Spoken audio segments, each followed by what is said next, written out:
What is up, guys? Team Feels here with another video, and today we're going to be doing a Burning Abyss deck profile. Not just any Burning Abyss, we got some spice today, so you guys are definitely going to enjoy it. If you're not already, make sure you go ahead and smash that subscribe button.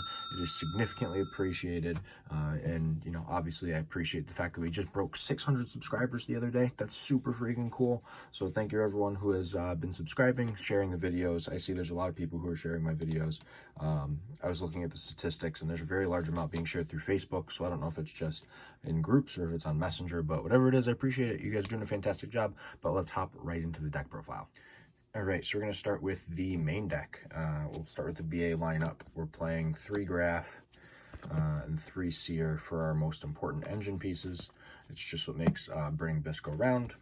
Then I do play 3 Farfa to remove anything off the board that needs to be removed. Additionally, I play 2 Skarm. I don't like playing 3 Skarm in any of my Burning Abyss lists. If you guys keep up with my content, you'll know that. I like playing 2 Skarm all the time. It's better that way. Then I also play 2 Libic. The 2 Libic is kind of necessary in this build because it just helps your Burning Abyss monsters not get destroyed. And then 1 Alec. I don't play Calcab. I just didn't have the space for it. Then we play our 5 non-Burning Abyss monsters. I didn't want to play a 3rd Rhino Warrior. I felt like playing 2 is fine, and so far it's working pretty well. And then we play 2 Golden Lord because we are playing Eldlich Burning Abyss. This deck is actually really fun. I'm thoroughly enjoying it. It's a blast to play. Pretty easy to play too, and it gives you a lot of options of ways that you can play the deck, which is pretty sweet. That's the monster lineup though. No hand traps. There's no room for it. We side deck the hand traps that we use, so I think it's perfectly fine the way it is. 3 Cursed Eldland for the spells. In addition to that, we play 1 White Destiny and 1 Black Awakening. These are just supporter cards, and they also have the graveyard effects, which is actually pretty important. It comes up semi-frequently. Then on to the traps. We of course play 3 Sanguine because Sanguine is the best trap in the Eldlich deck. And then we have 3 Conquistador. 3 Conquistadors is probably your best bet. On top of that, I play 2 Hikaro. I don't think you need 3. 2 actually functions really well in this deck, so I like playing just 2, and it gets the job done.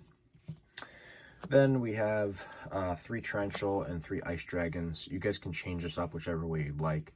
I think Torrential is ridiculously good, and the Ice Dragons is pretty good too. Honestly, it's just a really solid trap lineup. But that's the main deck. It's 40 cards exact. I like to keep things at 40 as much as possible.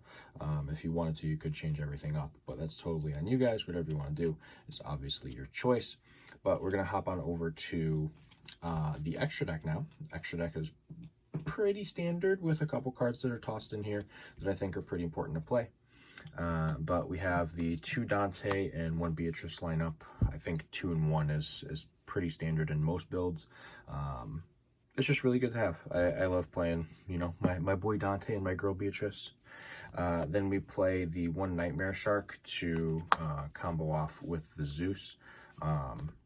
You just attach the material and then you just go ham from there, and then you have the ability to send, which is pretty important. Then lastly, for the Xyz monsters, I play 1 Pleiades just for the instances where I do end up going into like a Hikaro and a Conquistador in one turn. Then I can summon the Pleiades and kind of bounce cards, which is pretty good. Then I play 1 Pilgrim. I think the Pilgrim is pretty good. It doesn't come up a lot, but when it does, it definitely comes in clutch. Then the Link monsters, 1 Gravity Controller for the BA portion of things, and then 1 Link Spider for the Eldlich Trap portion of things.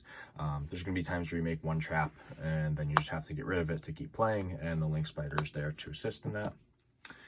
Link 2s, we play 1 Masquerena, and then we play the Nightmare Phoenix, which when we go into the Link 3s, you see that we play the Unicorn as well. I think that overall playing this lineup is amazing. I love playing this lineup. This is something that I'm playing in a lot of my decks right now. I might put an ABC deck profile up soon too, so if you guys want to see that, make sure you give the video a big thumbs up, and let me know down below if you guys want to see that, and I will make sure to upload that within like the next week or 2. Then moving on to the other Link 3 that we play, I play 1 of the BLS Link. This card is really good in this deck, and if you make it with a Golden Lord, it's even more powerful. So playing the BLS Link is really good. Then the Link 4s, one access code because you really can't go wrong. This card just beats over Dragoons super easily. And then Warm Boral Sword, which also beats over Dragoon pretty easily too, as long as you've baited out the negation with it. But that is the extra deck lineup. I think that this is a really good lineup overall for the extra deck. It functions very well, and it helps play through a lot of boards, which is really neat. And I think overall Burning Abyss plays through a lot because like most people just don't know how to play against the deck, which is pretty cool. Also, no Cherubini. I figured I would note that, so everybody like knew. I didn't think the Cherubini was necessary. It just doesn't come up frequently enough, so I prefer not to play it. That's just me. If you guys want to play Cherubini, by all means go for it, but I just don't like it. Also, I don't play the Downward Magician because I don't see a reason to play the Downward Magician. That's just personal preference. But moving on to the side deck now. Like I said, we do side deck some hand traps. So we have the Lancias and the Drolls. The Drolls obviously are going to be the primary out for Drytron. Additionally, though, there are some other decks that do a lot of searching, drawing. Like Guru does a decent amount, which Guru is growing in popularity right now because of the extravaganza. And then like some of the like zoo decks do a lot of searching and drawing too. The Lancia is for literally anything that banishes. This is pretty good against Invoked. It's pretty good against your Virtual World matchup. Virtual World is primarily what people are citing this card now for. It's also really good against dinosaurs. So you have a lot of variations of decks that you can kind of toss and Droll or Lancia against. And its level of effectiveness is significantly higher than most people would think. Then for some back row removal, we have the Triple Twin Twisters. I mean, it's a deck where you do a lot of graveyard work, so being able to discard your cards to the graveyard to get them to function is one of the big perks of playing your Twin Twisters. Then, in my opinion, this is like one of the big blowout cards. I wanted to main deck it, but there's just no room. 3 Forbidden Droplet. If you wanted to, you could side deck the Ice Dragon's Prisons and main deck this if you have them. If not, then don't worry about it. You can play something else. Forbidden Chalice is also an option, but I love Droplet because in Burning Abyss you send like a graph and then you get a free trigger of the graph afterwards, which is pretty crazy. This also just completely shuts off Drytron's board, and then they can't play, which is pretty important. Then lastly, for when we go first, 3 Transmigration Prophecy. So if you guys don't know what this does, I'll bring it up to the camera. You target 2 cards in the graveyards, so it could be yours or your opponent's, doesn't matter which. You shuffle those targets into the deck. This outs Drytron completely, which is really cool. It outs Eldlich, which is also very important. It just outs a bunch of different decks that you know, you kind of want to get rid of their graveyard. So keep in mind, this card is crazy. I love playing this card. I'm going to side deck this in any deck where I'm playing a good amount of trap cards. It's just too good not to play. It's just overall a really powerful card. But that wraps up the entirety of the side deck, basically bringing the deck profile to a close. I mean, it's a pretty simple deck to play. You know, the nice part too is that your Dante mills actually are kind of important in this deck. So just to give you like an explanation, if you mill your Eldlich or Eldlixir spells or traps off of Dante, then you could banish them to, you know, be able to reset some other Eldlich cards from your deck, which is pretty sweet. So that's also one of the big benefits of playing the Dante, is that you just have the ability to actually get your graveyard full of cards that can be more useful to your strategy. So I really like the Dante being played in there, and, you know, the mill is definitely important, which is obviously crazier than ever with Burning Abyss, which is really cool.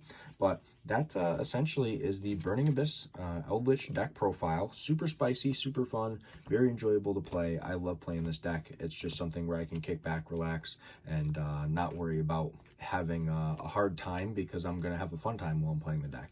It doesn't matter if it's not the best deck, but it's just a blast to play. So hope you guys can go ahead and try it, and let me know what you think down below when you do try it, because it's thoroughly enjoyable. But if you guys did like the deck profile, like I said in the beginning of the video, please make sure you smash the subscribe button and turn the notification bell on. It is significantly appreciated. Additionally, if you guys want to give the video a thumbs up and leave a comment down below as to what you like as far as your Burning Abyss variations go, that'd also be fantastic. But for right now, this is Team Yugi Fails signing out.